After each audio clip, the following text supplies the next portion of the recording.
मित्रों, नमस्कार। आज के इस व्याख्यान में पुनः मैं आप सभी का हार्दिक स्वागत करती हूँ। मैं प्रोफेसर अनुपम शर्मा, विभागाध्यक्ष राजनीति विज्ञान एवं मानवाधिकार विभाग, इंदिरा गांधी राष्ट्रीय जनजातीय केंद्रीय विश्वविद्यालय से संबद्ध हूँ। मित्रों, आज की हमारी चर्चा का विषय है भारत में लोक सेवाओं में तटस्थता। तटस्थता का अर्थ है लोक सेवकों का सार्वजनिक जीवन में राजनीतिक विचारों एवं धारणाओं से मुक्त होकर अपने कार्यों को संपादित करना, अर्थात लोक सेवक राजनीतिक प्रक्रियाओं में, क्रियाकलापों में, गतिविधियों में भाग न लेते हुए अपने कार्यों को या अपनी भूमिका का निर्वाह करते हैं तो उसे तटस्थता कहा जाता है। तटस्थता का जो स्वरूप है वह भिन्न भिन्न देशों में भिन्न भिन्न प्रकार का रहा है। और जब हम बात करते हैं विकासशील देशों की, तो ये वो विकासशील देश हैं जहां द्वितीय विश्व युद्ध के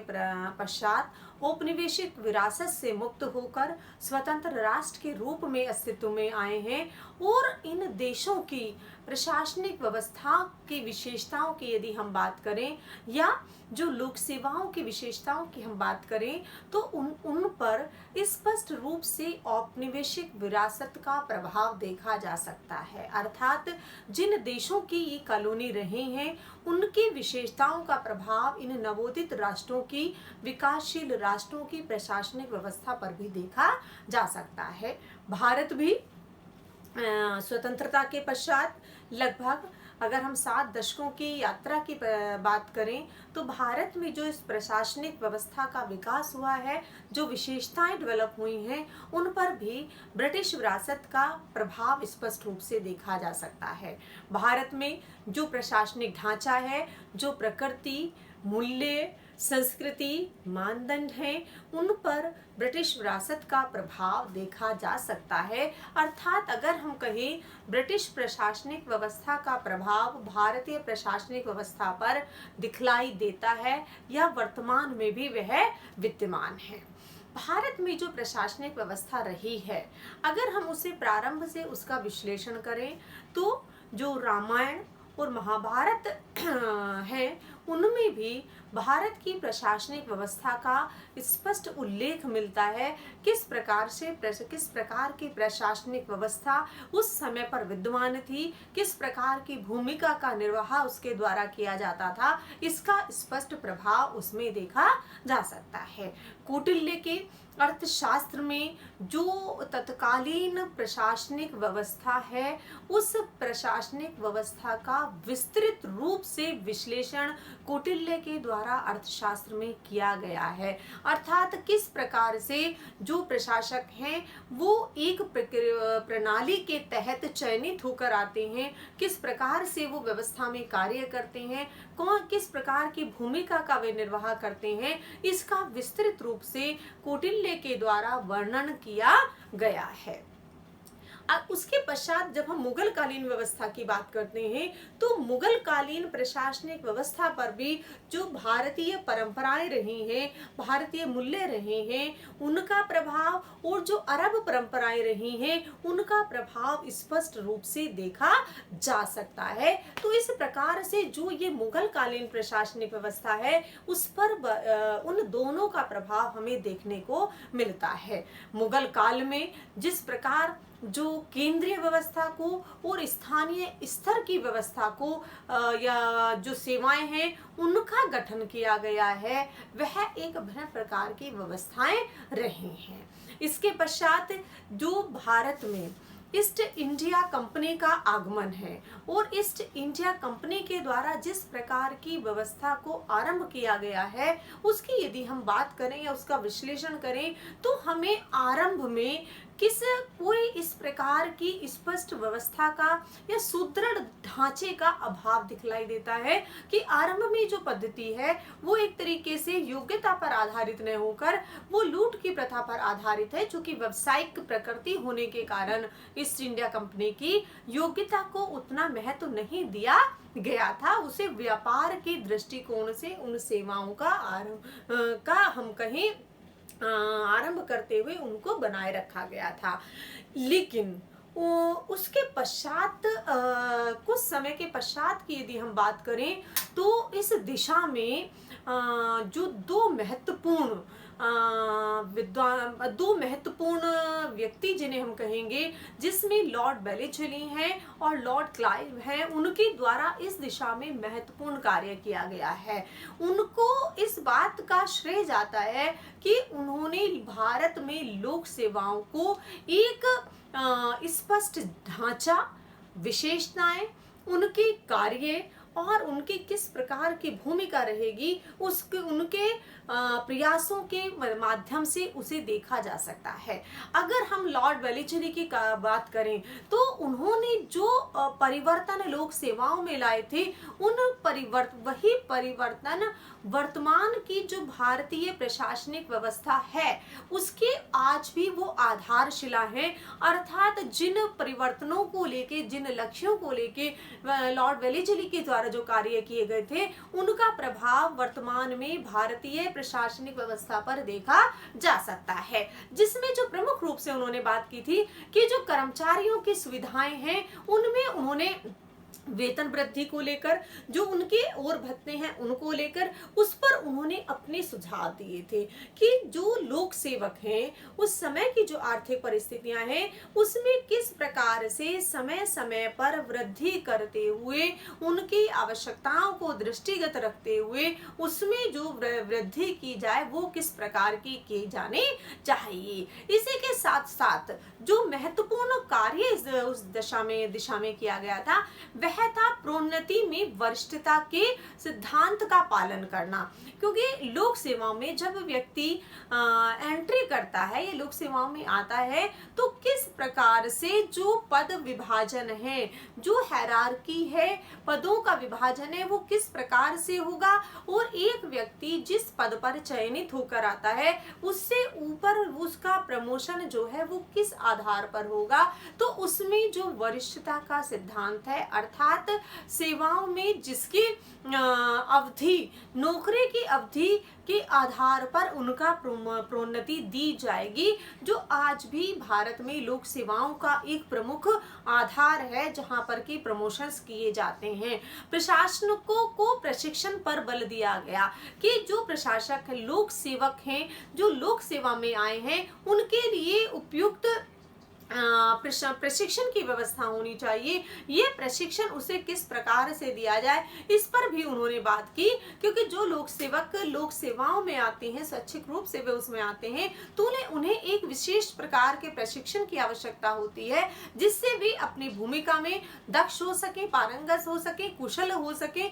इस प्रकार से अपनी भूमिका का निर्वाह कर सकें। इसलिए बेलिचली के द्वारा इन व्यवस्थाओं की या इन सुधारों की लोक सेवाओं में बात की गई थी। इन्हीं को और आगे बढ़ाते हुए लॉर्ड क्लाइव है द्वारा जिन पर बल दिया गया था उनको एक तो जो पहले थी उनको कंटिन्यू कराया गया और उसी के साथ साथ जो सुधार थे उनको भी जारी रखा गया। और सुधारों को जारी रखने के साथ साथ जो एक और महत्वपूर्ण व्यवस्था पर उन्होंने बात की थी वह थी कि जो प्रशिक्षण है उसमें वो जो प्रशिक्षण है वो सेवा पूर्व किस प्रकार से दिया जाए। कि जो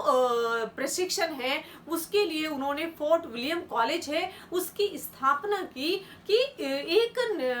जो ऐसी संस्था होगी जहां पर कि जो लोक सेवा के चयनित होने के पश्चात सेवा पूर्व प्रशिक्षण लेंगे। जैसे कि हम जो पब्लिक एडमिनिस्ट्रेशन के विद्यार्थी होते हैं हम जानते हैं कि लोक सेवाओं में सेवा पूर्व प्रशिक्षण होता है और सेवाकालीन भी प्रशिक्षण होता है। तो ये जो सेवा पूर्व प्रशिक्षण है, सेवाओं को ज्वाइन करने से पूर्व में एक विशेष प्रशिक्षण की आवश्यकता होती है। तो उसके लिए उन्होंने जो ये फोर्ट विलियम कॉलेज है उसकी स्थापना की थी कि जो चयनित होकर उम्मीदवार आएंगे उनको यहाँ पर प्रशिक्षण दिया जाएगा। और लोक सेवाओं के लिए जो उन्होंने प्रशिक्षण की बात की थी कि 3 साल का मिनिमम प्रशिक्षण दिया जाए। क्योंकि ये जो लोक सेवक हैं इनकी जो भूमिका होती थी उस समय पर वह जो सरकार के द्वारा नीतियां बनाई जाती थी उनका क्रियान्वयन करना, जो लक्ष्य रखे जाते थे उन लक्ष्यों की प्राप्ति में अपना सहयोग प्रदान करना। तो किस प्रकार से वो उन नीतियों को बेहतर तरीके से क्रियान्वित कर पाएंगे, किस तरीके से राजनीतिक लक्ष्यों को प्राप्त करने में वो अपनी भूमिका का निर्वाह कर पाएंगे। तो इस प्रकार से उनमें दक्ष बनाने के लिए ये 3 वर्ष के प्रशिक्षण पर बल दिया गया था या उसकी एक अवधि निर्धारित की गई थी। इसी के साथ साथ जो एक लोक सेवाओं का जो एक ढांचा बना, उसके पश्चात सभी लोक सेवक अपने सेवा काल में सभी प्रशिक्षित होने लगे, क्योंकि जब सभी को सेवा पूर्व प्रशिक्षण मिलने लगा तो उसका जो लाभ मिला वह यह था कि सभी लोक सेवक अब प्रशिक्षित थे। जब वो अपने सेवा काल में या अपनी नौकरी के दौरान वो प्रशिक्षित होते थे, वो अपनी भूमिका का और बेहतर तरीके से निर्वाह करते थे। इसी के पश्चात जो और महत्वपूर्ण परिवर्तन भारत में लाए गए थे वह था कि 1833 में जो खुली प्रतियोगिता के आधार पर लोक सेवकों के द्वारा लोक सेवकों में आना अब सभी के लिए संभव हो गया, क्योंकि जब खुली प्रतियोगिताएं रख दी गई तो खुली प्रतियोगिताओं के आधार पर ओपन होने के कारण अब सभी को भाग लेने की उसमें अवसर प्राप्त होने लगे। लेकिन जो व्यवहारिक समस्या थी वह व्यवहारिक समस्या थी कि जो उसमें एंट्री की आयु रखी गई थी वो बहुत कम थी, और इसी के साथ साथ दूसरी चीज थी कि जो माध्यम था वो अंग्रेजी था। अब उन सेवाओं में भारतीयों का आना इसलिए एक कठिन कार्य हो जाता था कि जहां पर भारत में जो शिक्षा है, जो उस समय की हम उन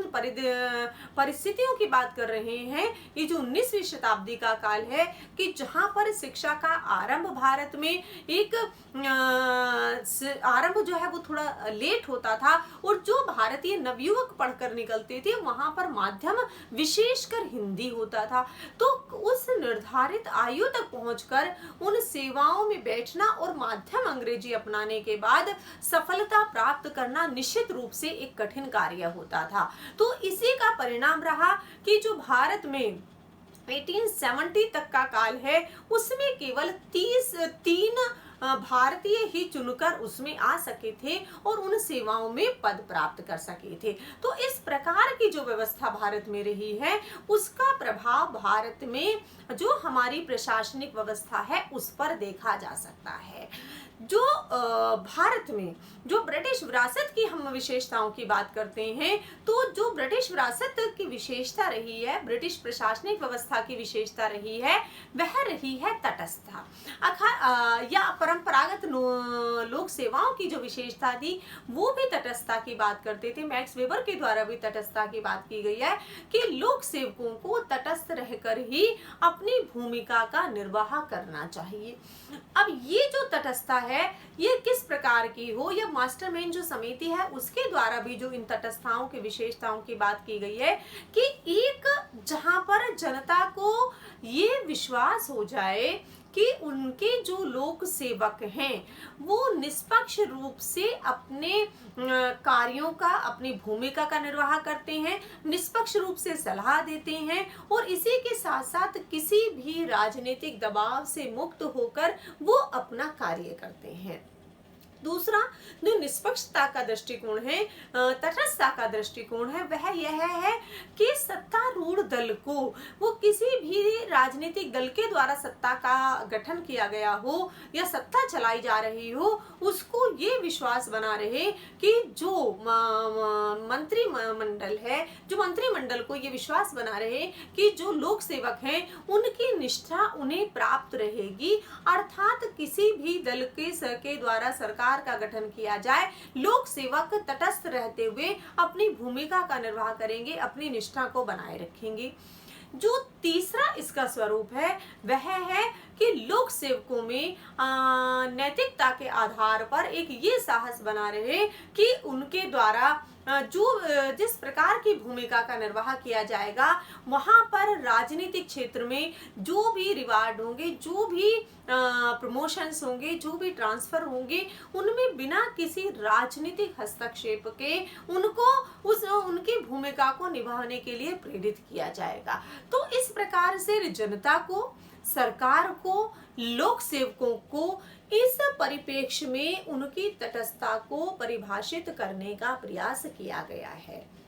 भारत में जो स्वतंत्रता के पश्चात की यदि हम बात करें, तो स्वतंत्रता के पश्चात का जो समय रहा है या जो दृष्टिकोण रहा है, उसमें भी तटस्थता के सिद्धांत को या अवधारणा को स्वीकार किया गया। क्योंकि वो जो तटस्थता का सिद्धांत है, उसका अर्थ है कि नौकरशाही किसी राजनीतिक दल से संबद्ध ना होते हुए, उसकी प्रतिबद्धता किसी राजनीतिक दल के साथ न होते हुए वो निष्पक्ष होनी चाहिए। और जब ये भूमिका निष्पक्ष होगी, तो निश्चित रूप से जो उनके द्वारा कार्य किए जाएंगे या राजनीतिक मशीनरी को, राजनेताओं को जो भी सलाह दी जाएगी, वो भी निष्पक्ष होगी।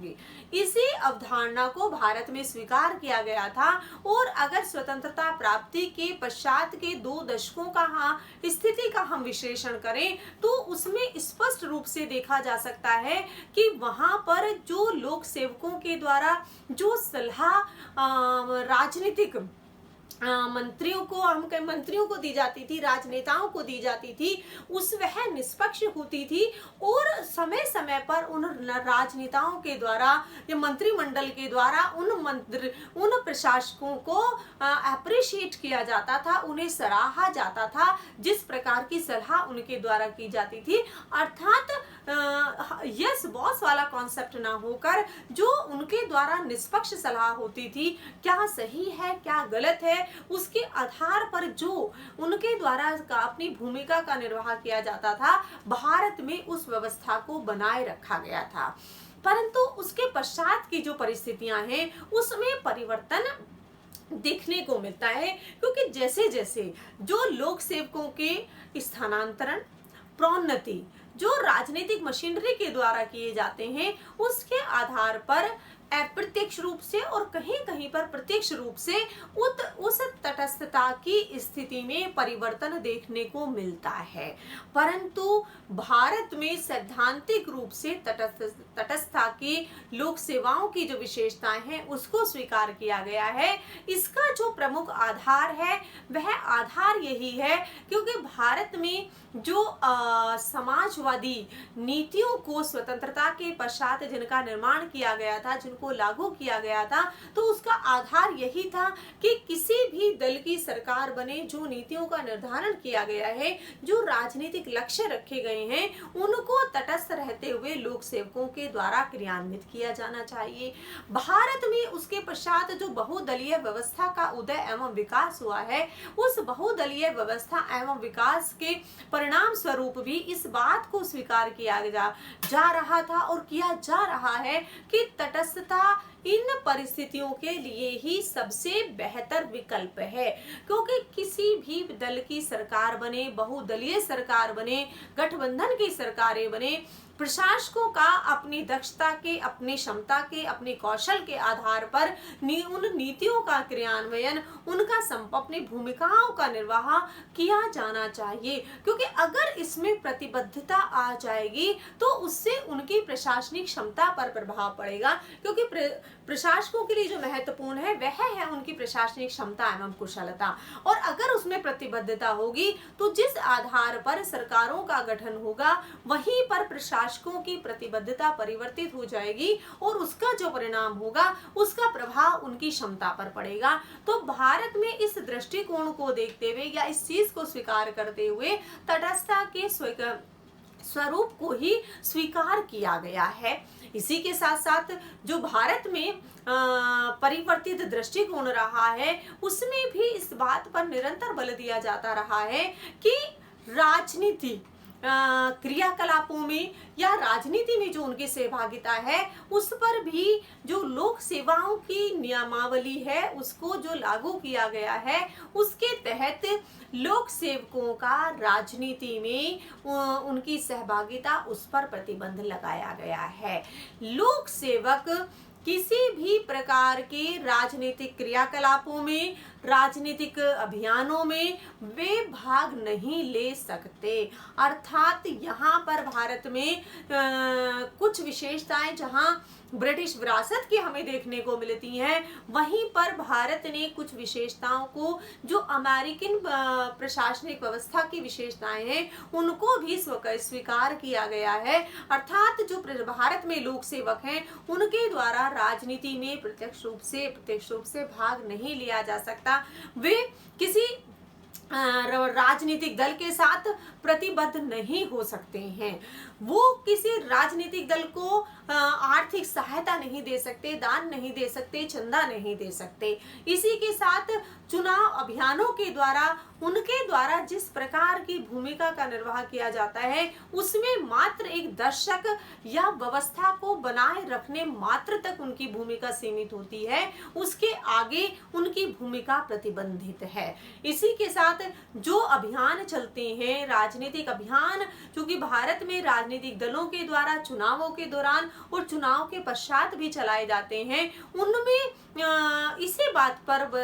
प्रतिबंध है कि उसमें किसी भी आधार पर लोक सेवकों को भाग लेने पर प्रतिबंध लगाया गया है। अर्थात जो लोक सेवाओं की परंपरागत धारणा रही है, तटस्थता की धारणा रही है, उसको भारत में स्वीकार किया गया है, जहां पर लोक नीतियों का निर्माण राजनीतिक मशीनरी के द्वारा किया जाता है, जनता के चुने हुए प्रतिनिधियों के द्वारा किया जाता है। वहीं पर उनका क्रियान्वयन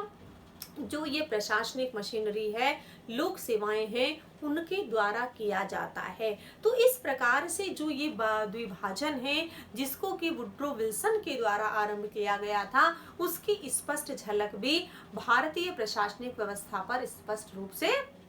दिखलाई देती है। यद्यपि जो पूर्व प्रधानमंत्री श्रीमती इंदिरा गांधी जी हैं, उनके द्वारा इस व्यवस्था में परिवर्तन की बात की गई थी और उन्होंने उस पर बल भी दिया था, परंतु जो वर्तमान में तटस्थता की अवधारणा है, राजनीति से दूर रखकर उनको बात की जाती है, वहां पर वो स्थिति हमें अभी भी विद्यमान दिखलाई देती है कि राजनीति से दूर रहकर लोक सेवकों को अपनी भूमिका का निर्वाह करना चाहिए। इसी आधार पर जो मास्टरमैन समिति है वो कहती है कि जब लोगों के द्वारा इनके राजनीतिक अधिकारों की बात की जाती है, क्योंकि लोक सेवा एक स्वैच्छिक कार्य है, इसमें जो लोक सेवक चुनकर आते हैं, चयनित होकर आते हैं, वो अपनी इच्छा से आते हैं, तो उस इच्छा के तहत वहां पर जब कुछ इस तरीके के उस क्षेत्र में कुछ नियंत्रण लगाए जाते हैं, तो उन नियंत्रण का जो आधार है, उन पर जो तर्क की बात हम करते हैं, तर्क करना या उनको अधिकारों की बात करना, वह उतना महत्वपूर्ण नहीं रह जाता। क्योंकि हर क्षेत्र में तो जो लोक सेवाओं का क्षेत्र है वो इन पर बात करता है कि तटस्थता बनी रहनी चाहिए, लोक सेवक अपने क्षेत्रों में कार्य करें और राजनीतिक मशीनरी जो है वह अपने क्षेत्र में काम करे। तो भारत में जो तटस्थता का स्वरूप है, जहां पर बहुत सारी विशेषताएं औपनिवेशिक विरासत की, ब्रिटिश शासन काल की हमें अपने प्रशासनिक ढांचे में देखने को मिलती हैं, प्रशासनिक संस्कृति में देखने को मिलती हैं, वहीं पर जो अमेरिकन व्यवस्था है उससे भी देखने को हमें मिलता है। तो जो भारत में तटस्थता का स्वरूप है वह अगर उसको हम समराइज करें तो भारत में लोक सेवकों को राजनीति में भाग लेने पर एक तरीके से वो रेस्ट्रिक्टेड है, प्रतिबंधित है, और इसी के साथ साथ लोक सेवकों के द्वारा जिस प्रकार की भूमिका का निर्वाह किया जाता है उसमें नीतियों का क्रियान्वयन प्रमुख हो गया है। यद्यपि पॉल एपिलबी ने उस समय पर कहा था कि जो लोक प्रशासक हैं वो राजनीतिज्ञ भी हो गए हैं। निश्चित रूप से जो लोक प्रशासक भारत में भी लोक प्रशासकों के द्वारा जिस प्रकार का कार्य किया जा रहा है उसमें वो नीतियों के क्रियान्वयन के साथ साथ नीतियों के निर्माण में व्यवस्थापिका की सहायता करते हैं, कार्यपालिका की जो स्थायी कार्यपालिका होती है उसकी सहायता जो राजनीतिक कार्यपालिका होती है उसकी सहायता करते हैं, परंतु उसके साथ साथ जो उनका मुख्य कार्य होता है वह यह है कि नीतियों का क्रियान्वयन करना, किसी भी दल की सरकार बने, किसी भी प्रकार की नीतियों का निर्माण किया जाए, उनका बेहतर तरीके से तटस्थ रहते हुए अपनी निष्ठा व उस सत्तारूढ़ दल के साथ बनाए रखते हुए जनता को ये विश्वास दिलाते हुए कि उनके द्वारा जो भी कार्य किया जाएगा वो राजनीति से के पक्षपात से मुक्त होकर किया जाएगा, तो इस अवधारणा को भारत में साकार रूप प्रदान किया जाता है। इसी के साथ आप सभी का बहुत बहुत धन्यवाद।